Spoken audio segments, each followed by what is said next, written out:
Today's Poland and Lithuania, both active members of the EU and NATO, are bound by centuries-old ties.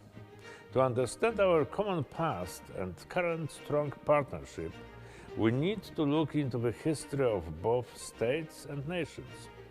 The Polish-Lithuanian relationship evolved from the Union of Krewo in 1385 to the Union of Lublin in 1569, whose provisions respected separate historical traditions of the Kingdom of Poland and the Grand Duchy of Lithuania. The common state, called the Polish-Lithuanian Commonwealth, was established under one ruler with a common parliament and a coordinated foreign policy, while armies, treasuries and other offices were kept separate and different legislation was respected. We believe that the Commonwealth was one of the precursors of the European Union. At the end of the 18th century, the neighboring powers of Austria, Prussia and Russia came to pose a threat to the weakened Polish-Lithuanian state, unlawfully partitioning it in 1772. As a result, the Commonwealth lost a significant part of its territory. Polish and Lithuanian parliamentarians adopted, during the deliberations of the Great Sejm in 1791, the Governance Act known as the Constitution of 3rd May.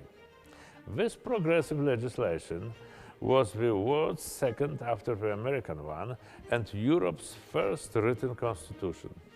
It introduced a tripartite separation of powers and reformed the existing political system, ensuring more equal treatment of all nationalities within the Commonwealth.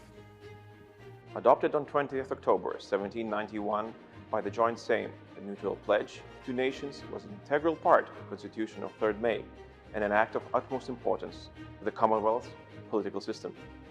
Equal representation for the Polish and Lithuanian citizens in the common state bodies confirmed a strong union between the two nations. Because of the Russian interference, the Constitution was abolished in 1793, followed by two more partitions. Poland and Lithuania reappeared on the map only in 1918. Recalling these two fundamental legal acts, we can proudly say that the leaders of both states, despite all the differences arising from their history, were able to work together effectively at the moment crucial to their existence.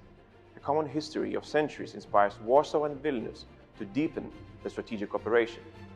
Today, Lithuania and Poland work together in Europe and in the transatlantic area.